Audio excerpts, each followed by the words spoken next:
The story of Oedipus. In the ancient city of Thebes, a royal child was born to King Laius and Queen Jocasta. But their joy turned to horror when they received a prophecy from the oracle of Delphi.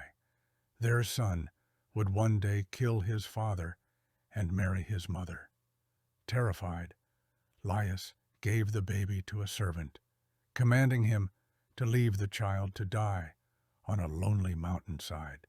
The boy's ankles were pierced and bound, but the servant, unable to carry out the deed, passed the infant to a shepherd, who brought him to the distant kingdom of Corinth.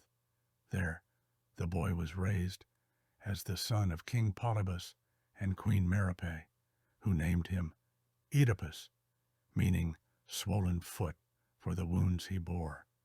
Years passed. Oedipus grew strong and curious. One day, he too visited the oracle, hoping to learn his fate. But instead of comfort, he received a dreadful prophecy. He would kill his father and marry his mother. Horrified, and believing Polybus and Merope were his real parents, Oedipus fled Corinth, vowing never to return. On the road to Thebes, he met a proud older man in a chariot. The man demanded Oedipus step aside. They argued. The quarrel turned violent, and when it was over, the man and his guards lay dead in the dust.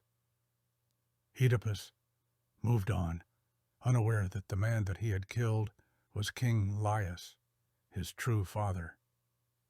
When he arrived at Thebes, he found the city in turmoil. A monstrous creature called the Sphinx blocked the gates, posing a deadly riddle: what walks on 4 legs in the morning, 2 legs at noon, and 3 legs in the evening? All who failed to answer were slain. But Oedipus solved it. Man, he said, he crawls as a baby, walks on 2 legs in adulthood, and uses a cane in old age. The Sphinx screamed, crumbled into dust, and vanished. Thebes was saved. In gratitude, the people made Oedipus their king and gave him the widowed queen, Jocasta, as his bride. Years passed. They ruled wisely. They had children. The city prospered. But fate had not forgotten. A plague struck Thebes. The oracle declared that the city was cursed because the murderer of Laius still lived within its walls. Oedipus, determined to save his people, swore to find the killer. He launched an investigation, never imagining that he himself was the man he sought. Piece by piece, the truth was revealed. He was not the son of Polybus. He was the child of Laius and Jocasta. He had killed his father at the crossroads.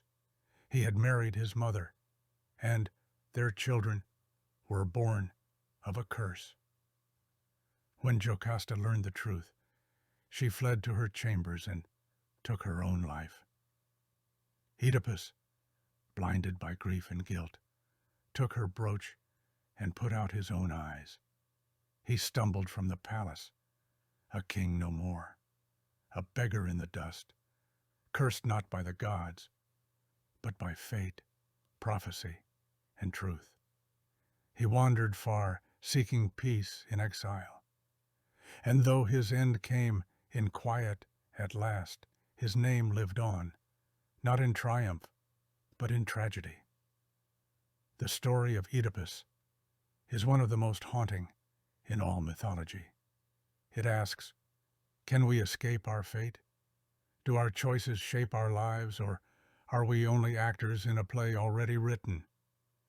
For Oedipus, the tragedy was not in his sin, but in not knowing it until it was too late.